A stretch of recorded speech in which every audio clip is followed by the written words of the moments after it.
Donc, plusieurs manières de choisir une police de caractère.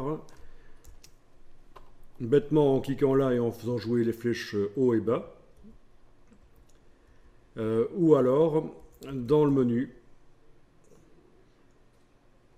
Voilà. Alors, les polices qui sont indiquées haut, ce sont les meilleures polices, c'est les Open Type. Les TT, c'est des polices un peu plus basiques au niveau de la qualité.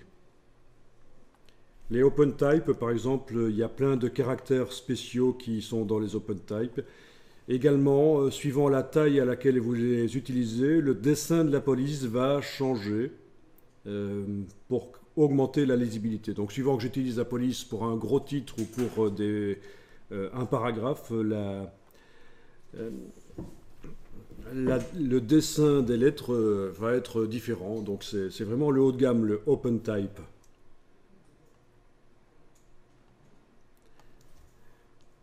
Alors ici, on peut choisir une police qui est vraiment une valeur sûre.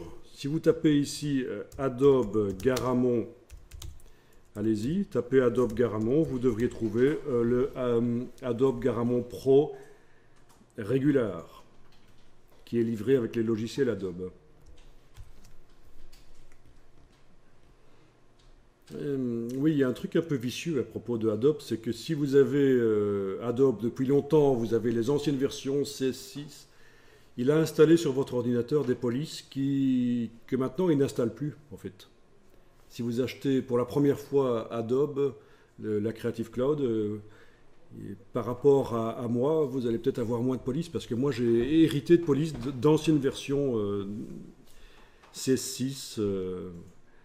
CC 2014, voilà. Mais Adobe Garamond Pro, vous l'avez.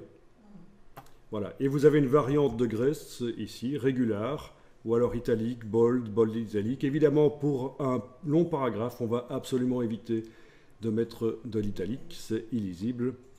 On va plutôt passer en régular. Alors, on va pouvoir gérer l'espacement entre les lettres de manière globale, c'est ce qu'on appelle l'approche de groupe. Vous avez ça ici. Vous modifiez et vous regardez ce que ça donne. Ça peut augmenter la lisibilité en fait, d'espacer les lettres.